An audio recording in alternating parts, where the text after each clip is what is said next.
What is up, guys? My name is Mark Santamaria and welcome back to MSM on the Go. Today we are going to be touring the KOA in San Antonio. I think the Alamo KOA. Pretty sure that's what it is. But this is actually our first time on a KOA resort or RV ground or campground. That's what it is. And I'm impressed, and I'll show you why here in just a second. I got to get the boys because the boys are supposed to do this tour with me every time, so they're playing basketball out there. All right, here's our spot. I'm not going to talk about I won't even say problems. I guess there are problems with our spot. Granted, this is just towards our spot, but we'll talk about that later. But first thing I want to do is take you guys to the front because one thing I really like about this place is it's gated. I think it's awesome that it's gated. This is probably one of the first, like usually we stay at cheaper RV resorts and they're not gated, right? But this one is, yeah, gated, which is really nice because we always leave our bikes and stuff out. I'm always scared they're gonna get stolen, but not that that's gonna stop anyone, but it does give you a little bit more self-assurance that something possibly might not happen. Like, I guess it will deter them a little bit. Anyways, that's the front gate. They have these big old parking spots here in the front for you to be able to check in, to walk into the area and check in. There it is, KOA San Antonio Alamo. I think it's like Campgrounds of America, guys. I am. Let's go through here real quick. I am not prepared for this vlog. I just woke up. We're about to leave, and I want to do it real quick. So here, I guess, are the areas where people are just stopping and going. These are the RV sites that we're at. There's ours right there. Right here are I guess the bigger campsites. These are look like a whole bunch of Class A's here. We're gonna go down this way because I want to show you something over here. Go in front of me, boys. The boys are behind me. So down this way, which is kind of nice. What I do like about this is there's a lot of trees. So it's really hot here in Texas. So I like to park my RV under the shade. It just makes cooling down a lot easier. And honestly, sometimes whenever the RV's just completely out in the sun, it doesn't cool down all the way. So the fact that there's a lot of trees and greenery is really nice. This is also really cool if you bring bikes with you. There's like a bike track right there. We only did about maybe a quarter mile of it yesterday, but it seems to go pretty far. These are different campsites here if you want to do tent camping. There's more RV sites. But yeah, if you can see just right along that grass over there, there's a path. That is a path to ride your bikes or go walking, which is really nice. Nice little nature path. I saw there was a hiking trail also. We did not go on it. Here is the bathroom outhouse area. Whew, my arm's getting tired, but I can't drive with the wrong arm because then I can't throttle with the electric. I'm on the old electric bike. This is our designated vlogging bike. And then back here, more campsites here. I saw some people doing some tent camping out here. It's super hot right now, which is probably why there's not that much tent camping. There's some cabins. I guess you can rent cabins here also. I'm gonna stop right here and rest my arm because, oh, it hurts so bad. So these are all cabins here. That's where we entered the front. You can see that truck coming down. Because my assumption, again, we haven't been doing RVing too long, but I think the way it works is there's sections of the RV parks that are for people who stop and go, and there's a section for people who actually like stay for a long time. So I think this is the area where people are stopping and going. We're one of those. We're actually leaving today. And then back around there is that trail that runs just along the side of the campground, which is really nice if you want to go walking. And then this is the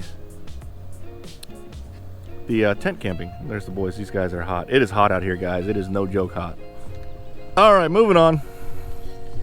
Holding the camera. I've got a mic on the camera, a light on the camera.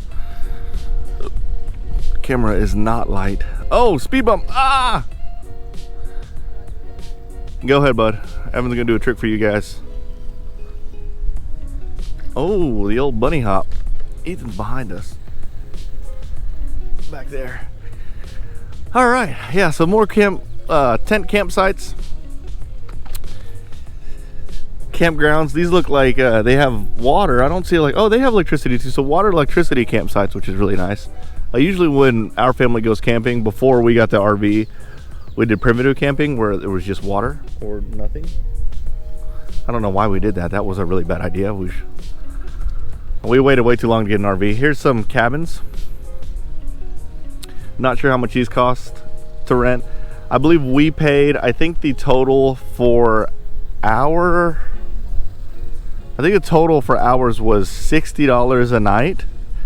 We don't have like the premium campsite, because the premium campsite, I believe they have like a bigger space in the middle, but we have just like the normal RV parking full hookup area, and it played $60 a night.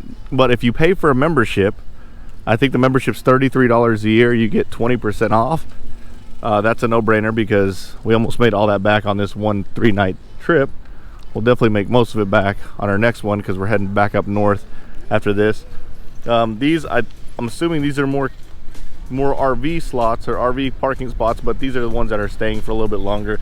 And the only reason why I say that is some of these have like integrated patios. Like I think one of them had a cement patio.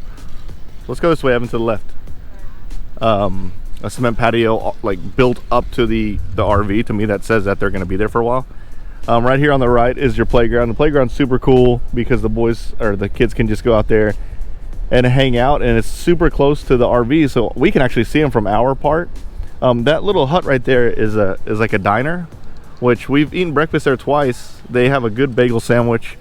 I didn't eat dinner last night there, and then there's this big, this is like an event center. It's just a big empty spot, but they have half of it set up for you to be able to eat if you get stuff from that cafe, which is nice. But overall, I like this place. I mean, it's nice, it's gated. I feel safe. I feel safe for the kids to be able to just, ride around. Is it a little bit more expensive than most of them? Yeah. I would like to stay within that $30 range of RV parks, especially if it's at an RV park that we don't really plan on hanging out at very much. Like this particular one, we came down here for a racing event. And if you don't know what we race remote control cars. My main vlog is a remote control car vlog. But we came down here for an RC event, and we knew that we weren't going to be at the park very long. Oh, where are we going, Evan? I guess I'll follow you, bud.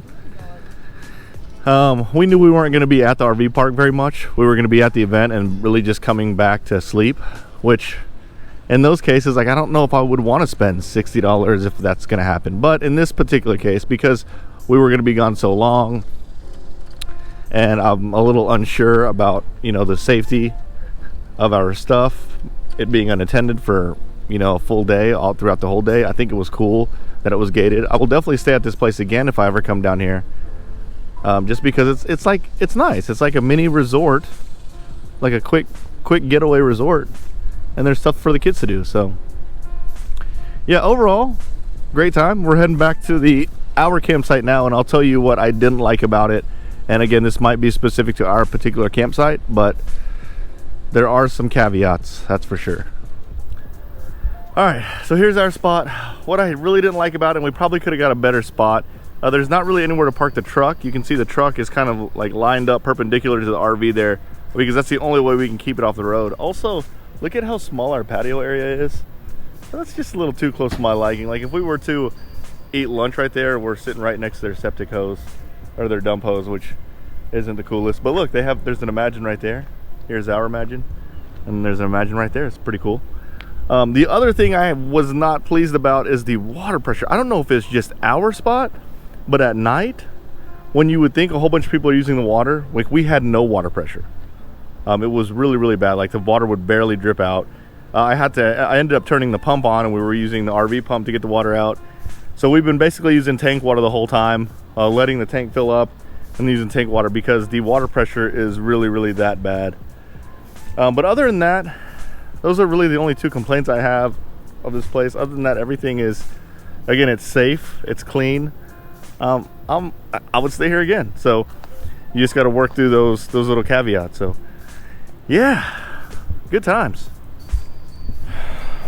All right, we're heading out. Ooh, I got an echo. This is our favorite part of the RV trip, the old dumping of the black water tank. But you know what? Honestly, whenever I first got an RVing, that was the one thing that really concerned me, was I don't want to have to dump that thing. It's really not that bad. We did have a couple of problems and mistakes, but once you get through all those mistakes, it's really not that bad. Now it's just like I can do it and not have to touch anything disgusting, which is really nice. So I hope you liked this video, guys. If you did, smash the like button, subscribe to my channel, turn on the notification bell, and you guys will see us next time. Later, guys.